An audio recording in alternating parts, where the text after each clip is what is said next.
HSC 25 ব্যাচের শিক্ষার্থীরা, তোমাদের আজকের ইংরেজি প্রথম পত্রের ঢাকা বোর্ডের প্রশ্নের উত্তরগুলো মিলিয়ে নাও। সবাই স্ক্রিনশট দিয়ে দিয়ে প্রশ্নের সাথে উত্তরগুলো মিলিয়ে নাও। আর কে কত নম্বর পেলে এবং কোন কলেজ থেকে পরীক্ষা দিলে কমেন্ট বক্সে কিন্তু জানাতে ভুল করবে না।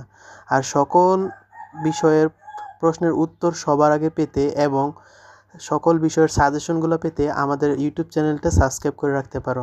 ধন্যবাদ সবাইকে।